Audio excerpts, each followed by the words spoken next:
Good morning.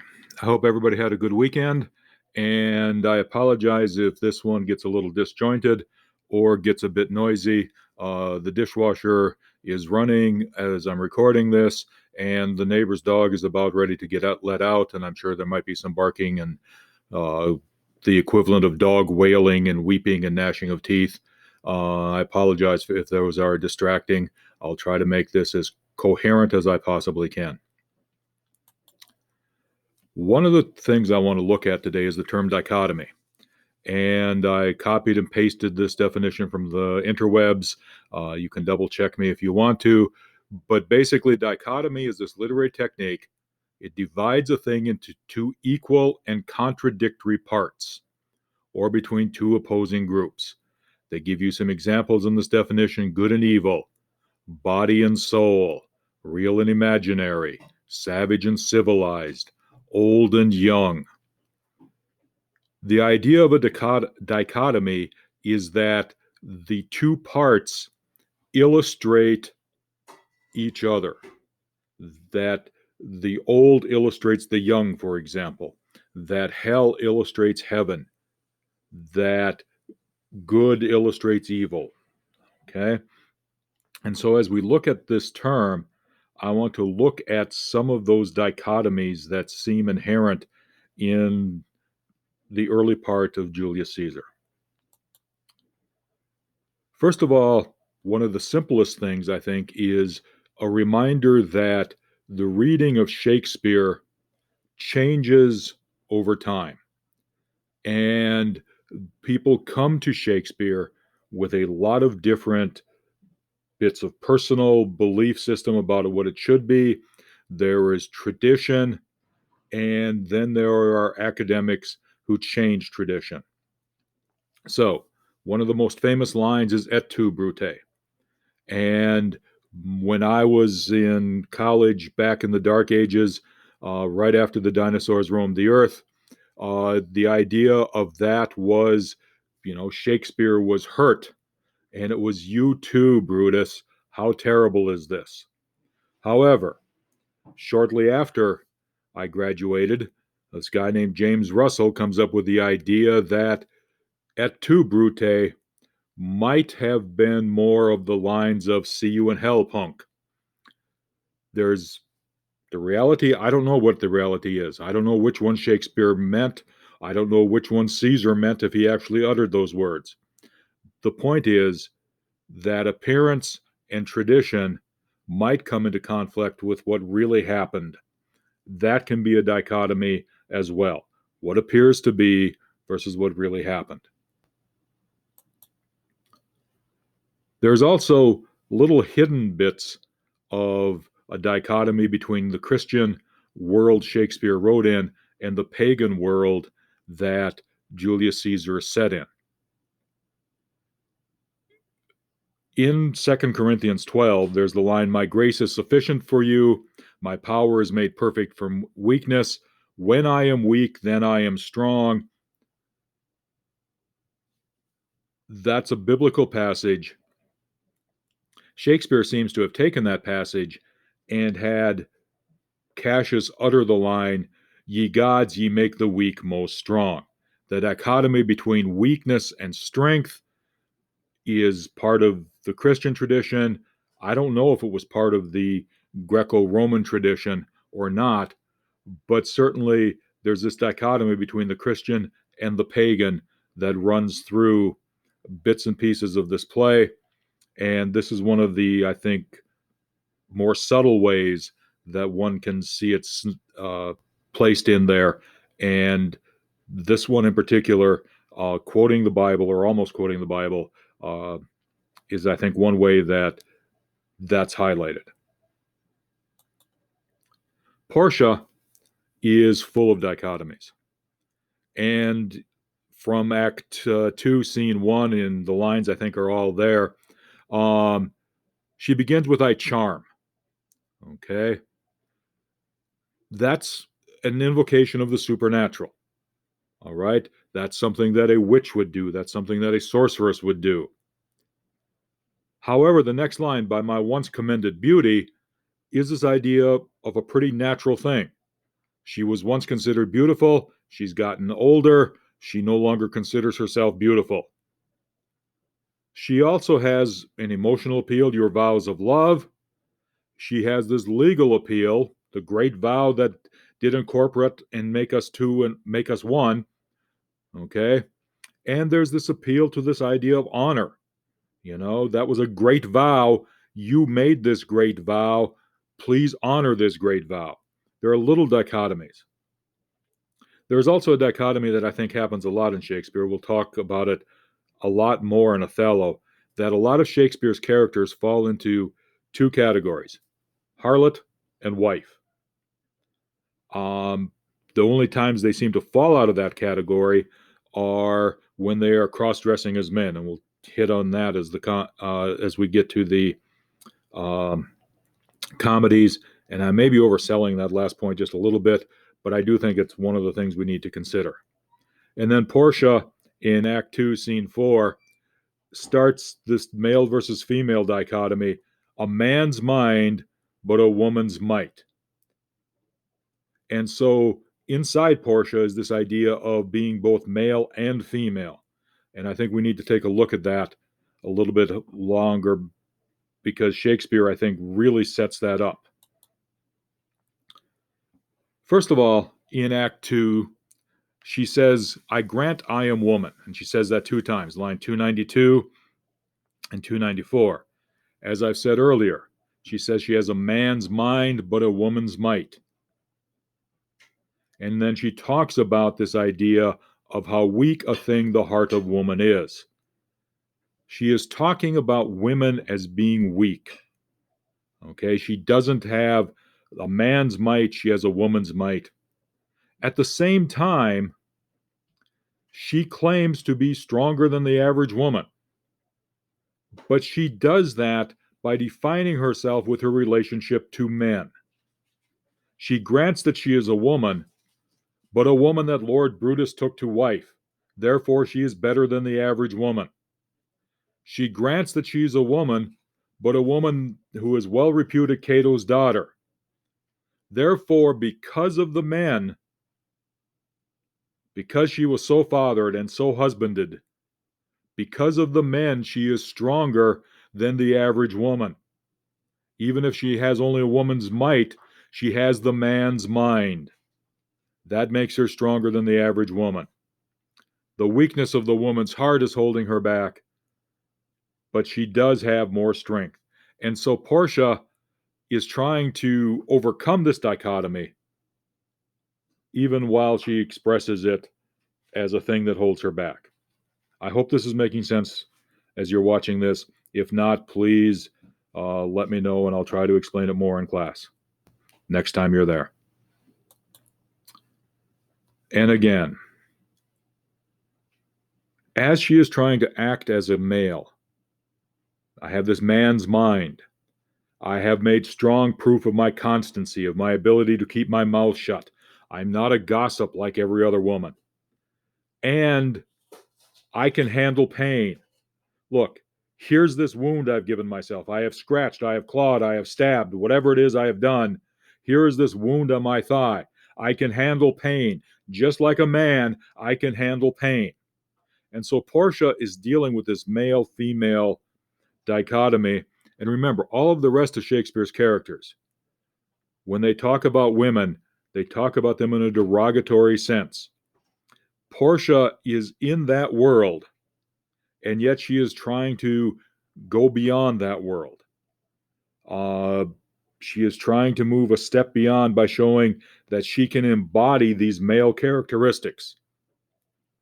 We'll talk about women embodying male characteristics more in Macbeth as well here, but Portia, I think, is setting the stage for Shakespeare to develop that further with Lady Macbeth.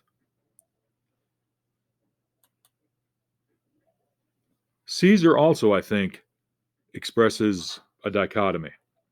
If you take a look at other people, how they talk about Caesar, I can o'ersway him, for he loves to hear that unicorns may be betrayed with trees, and bears with glasses, elephants with holes, lions with toils, and men with flatterers. All of these things about unicorns and lions and elephants were kind of the pop culture, urban legend sorts of things of Shakespeare's time. The men with flatterers was something that, you know, leadership in general is always concerned about being surrounded by flatterers. Caesar, however, when he is told he hates flatterers, and that when he's told that, he becomes most flattered. There's this dichotomy. He says he can't be flattered, yet all the while everybody else sees that he can. And again, to tie this back to the tragedy, remember the flaw in the character, the idea that the tragedy can be preventable. The dichotomy here doesn't exist between how Shakespeare sees him, or how Caesar, excuse me, how Caesar sees himself and how others see Caesar, just as a one step thing. It's a character flaw that helps lead to the tragedy because the flattery gets into the capital and that's where he's killed. Caesar, on the other hand, thinks that he is as constant as the northern star, that he can't be flattered, that he is unassailable, that he is unshaken or unshakable. He is that thing. Everyone else sees that he can be flattered. Everyone else sees that they can get him to do what they want if they flatter him in the proper way. Caesar, on the other hand, sees himself as being constant as the northern star. And again, the fact that he can be flattered, the fact that he has this hubris, are character flaws that lead to the tragedy, and again, that lead to things being preventable and making it a true tragedy as well.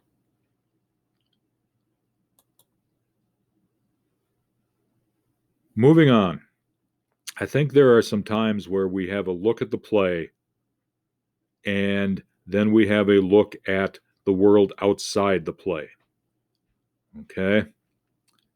And so we're going to get meta about the play talking about being a play. First of all, there are these dichotomies between the actions and the desires. All right? We have, Brutus saying, let us be sacrificers, not butchers. And then we have them washing their arms and hands in Caesar's blood. Okay.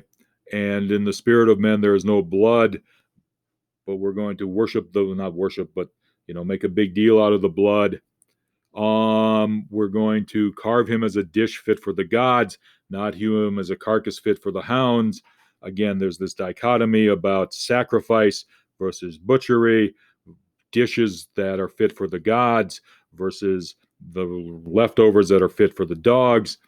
A lot of that comes together as a dichotomy, trying to show the different ways people should be viewing this, even being called perjurers, not murderers. And then there's a present and a future. The idea that this is a play, people are watching it, and people are reenacting the real assassination of Caesar. It happened 33 BC. It's happening, being reenacted in front of them, and perhaps Shakespeare is anticipating, or I don't know, the idea that people will be viewing this play 50 years from now, 75 years from his writing it, or 400 years from his writing it. So there's this kind of past, present, future thing set up with some of these lines. It's a play, or these lines are in a play, about a play, being watched, being reenacted. I think that's an important little dichotomy as well. Who's the audience? When is the audience going to look at all of this?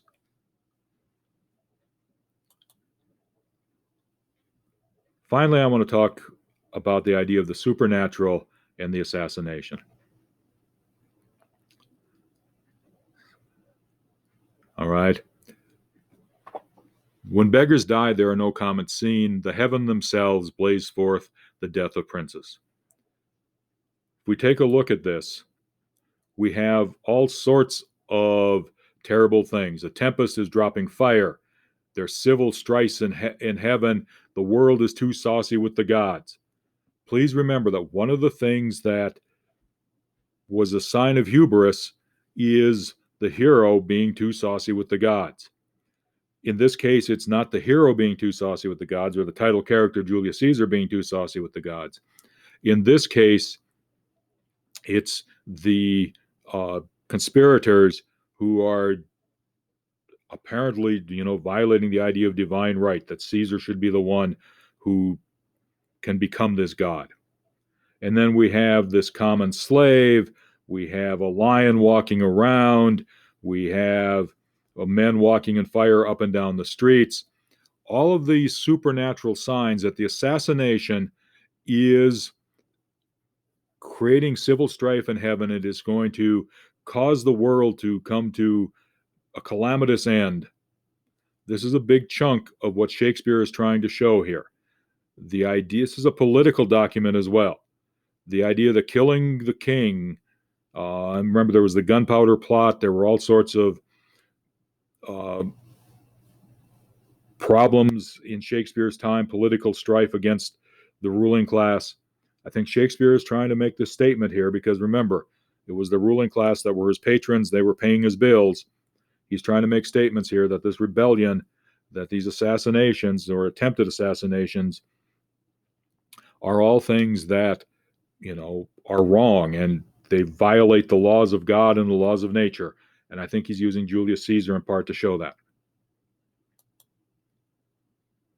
Then we have some other, supernatural, the bird of night that sit and at noon, and it's pretentious things. They're terrible, terrible things happening here. And then Calpurnia has this dream about a lioness giving birth in the streets. People have risen from the dead. You've got warriors fighting in the clouds, blood raining down the Capitol. All of these supernatural things are happening on the eve of Shakespeare's assassination. And they should have served as warnings. Shakespeare's assassination, Caesar's assassination. I apologize for that. They all are supposed to serve as warnings. And yet, Shakespeare is, and again, Caesar, I keep saying Shakespeare, I apologize.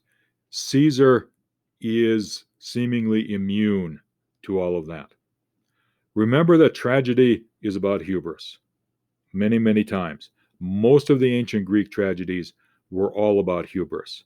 And as we deal with this, on the left column, you see the augurs, the people that they sent to find out whether Shakespeare should, whether Caesar, I'll get it right one of these times, whether Caesar should go to the Capitol or not, said, "Don't go forth today."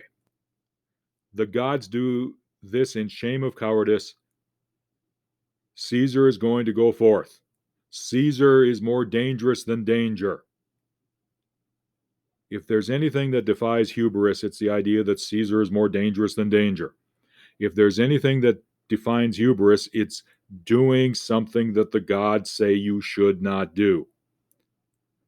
The ancient Greek stories were all about people who elevated themselves to the level of a god and then were punished for it.